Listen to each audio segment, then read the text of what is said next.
विद्यार्थियों, आप देख रहे हैं हिंदी के टॉप मोस्ट इंपॉर्टेंट क्वेश्चंस। तो चलिए स्टार्ट करते हैं इस क्वेश्चन पेपर के सॉल्यूशन को।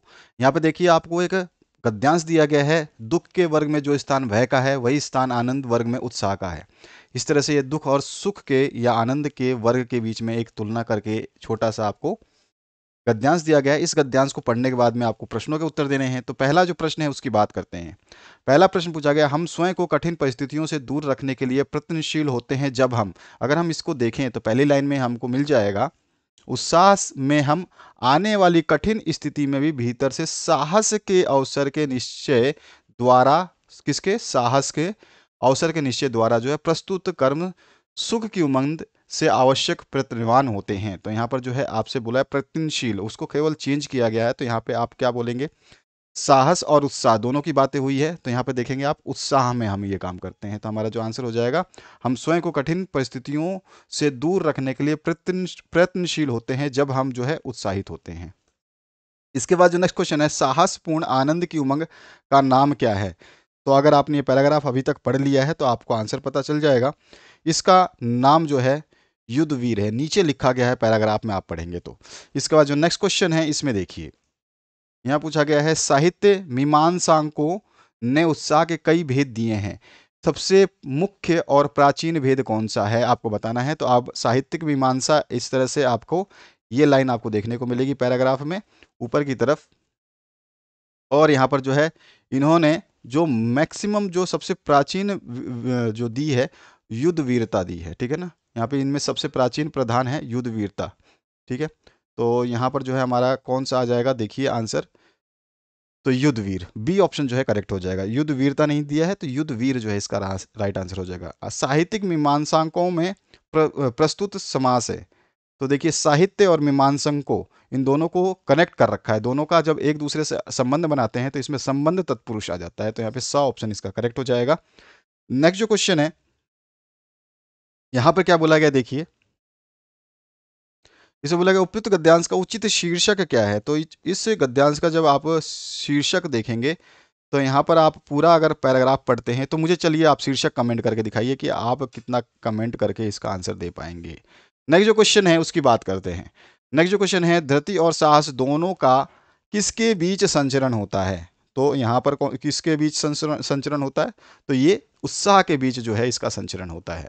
नेक्स्ट जो क्वेश्चन है आपका, एक कविता आएगी, कविता को पढ़ना है। ऋषि मुनियों साधु संतों को नमन, उन्हें मेरा अभिनंदन। इस तरह से ये पैराग्राफ है, यानी कि आपकी कविता है जो अनसीन आएगी, यानी कि आपने कभी कविता पढ़ी नहीं होगी, वो कविता आएगी और इस कविता के माध्यम से आपके प्रश्न पूछे जाएंगे। सभी बहुविकल्पीय रहेंगे, इसमें घबराने की आवश्यकता नहीं है।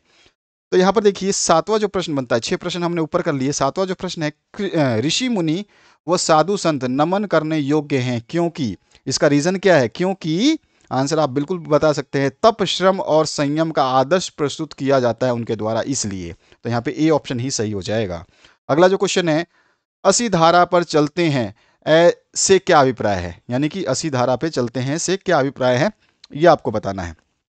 तो इसका राइट जो आंसर अगर हम करें तो क्या हो जाएगा, असी धारा पे चलते हैं तो यानी कि लोक हित में कष्ट झेलते हैं, ठीक है ना, लोक हित में कष्ट झेलते हैं। तो ब ऑप्शन इसमें करेक्ट हो जाएगा। दीपक के समान जलकर वह, तो यहां पर जो कौन सा ऑप्शन सही होगा, दीपक के समान जलकर वह। ऑप्शन देखिए ध्यान से और समझिए और फिर उसके बाद आंसर को बताइए मुझे।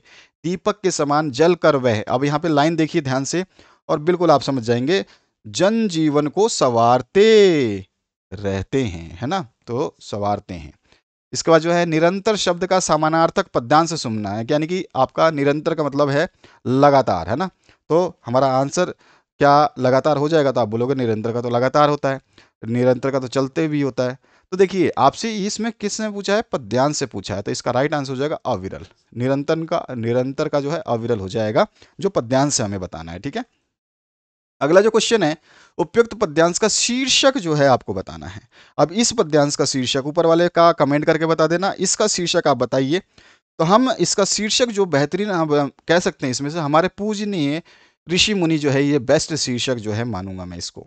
इसके बाद जो 12वां प्रश्न है, इसमें पूछा गया, भारत की अमिट कहानी किनके चरणों से पवित्र हुई है। तो क्या आंसर हो जाएगा, बिल्कुल सही सोचा आपने, ऋषि मुनियों के चरणों से पवित्र हुई है, यहाँ पर उत्तर भी लिखा हुआ है। अगले प्रश्न की बात करते हैं। यहाँ देखिए, निम्नलिखित स्थानों की पूर्ति करनी है। तो यहाँ पे सबसे पहला, हमारे मुंह से निकलने वाली प्रत्येक स्वतंत्र आवाज खालिस्तान कहलाती है। तो ये प्रत्येक स्वतंत्र आवाज जो है हमारी क्या कहलाती है? ध्वनि कहलाती है। क्या कहलाएगी? ध्वनि कहलाएगी। तो हमारा जो आंसर हो जाएगा ये ध्वनि हो जाएगा, आधा ध्वनि, ध्वनि। ठीक है। इसके बाद जो नेक्स्ट क्वेश्चन है, स्वरों और व्यंजनों के संयोग के समय खालिस्तान लिपि में मात्राओं का प्रयोग होता है। तो स्वरों और व्यंजनों के संयोग के समय देवनागरी नागरी लिपि में मात्राओं का प्रयोग होता है। इसके बाद जो नेक्स्ट क्वेश्चन है, कुम्हार बोला बेटी बादल हो रहे हैं। कुम्हार बोला बेटी बादल हो रहे हैं, वाक्य में खालिस्तान शब्द शक्ति है।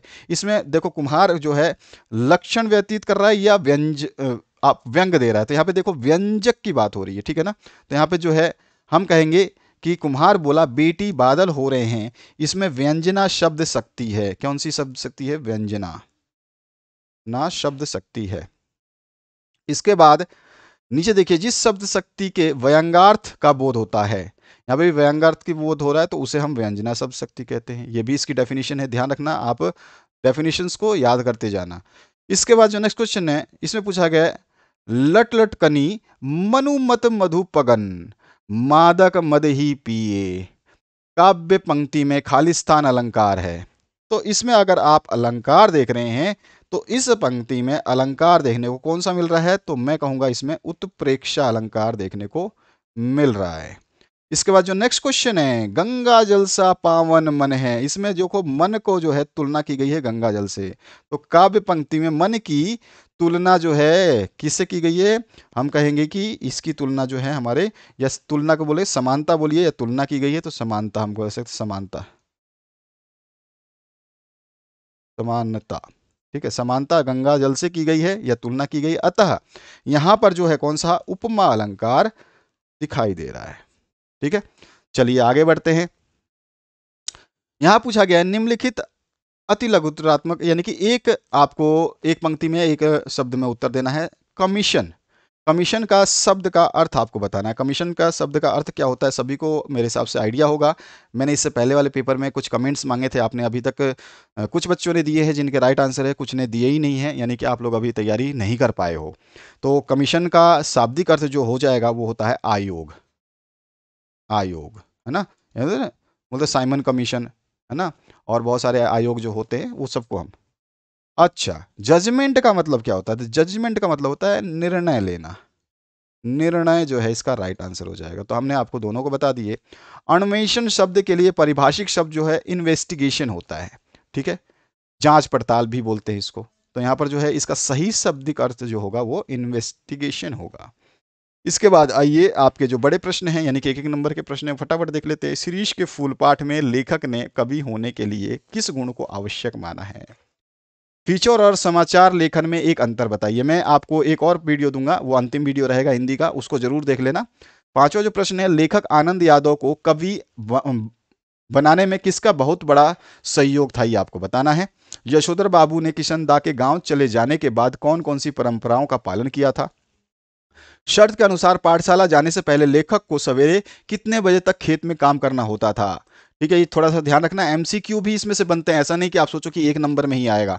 यशोधर बाबू बिरला मंदिर जाकर क्या करते थे? लेखक आनंद यादव किशोरावस्था से खेती के बारे में क्या सोचता था?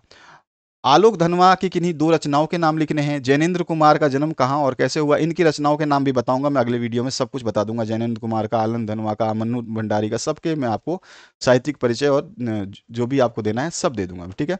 इसके बाद जो है आपसे खंड ब में जो प्रश्न पूछे जाएंगे, इंटरनेट से जुड़ी विशेषताएं और कमियां कौन सी होती है? विशेषताएं और कमियां बता सकते हैं।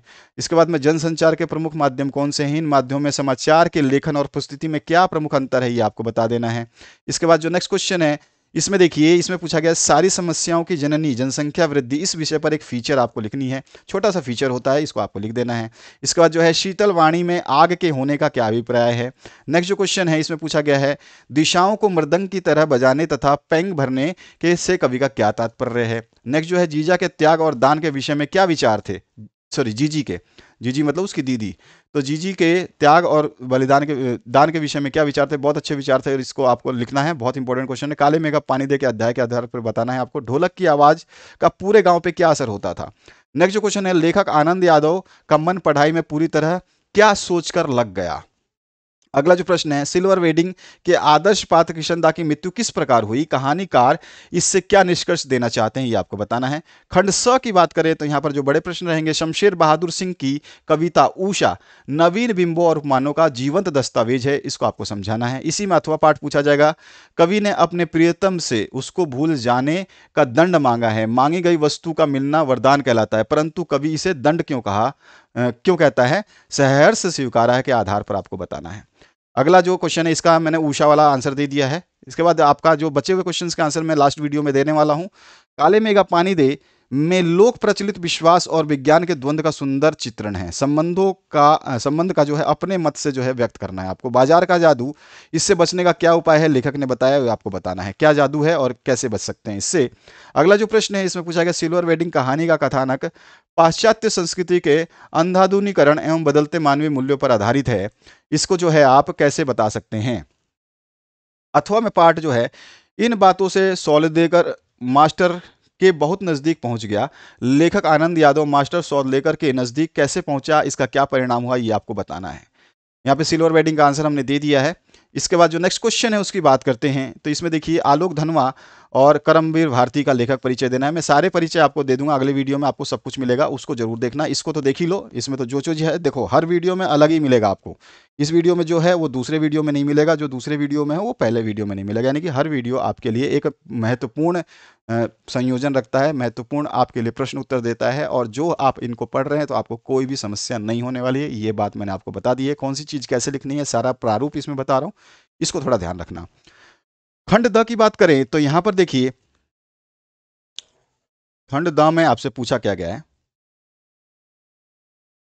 इसमें सप्रसंग व्याख्या आने वाली है। ठीक है, तो एक तो आपकी आएगी कविता की, ठीक है, तो यहाँ पे ये आपकी कविता है एक, इसकी सप्रसंग व्याख्या करनी है। इसी में अथवा पाठ भी आएगा, अगर आप ऊपर वाली कविता का कर देते हैं तो ठीक है, अथवा वाला पाठ है उसको भी कर सकते हैं, आपके ऊपर डिपेंड है। छोटा बड़ा सोच समझ के मत करना कि ये बड़ा लग रहा है वो छोटा लग रहा है, देखो दोनों का लिखना उतना ही है, बस समझना है कि कौन सा आपको याद है।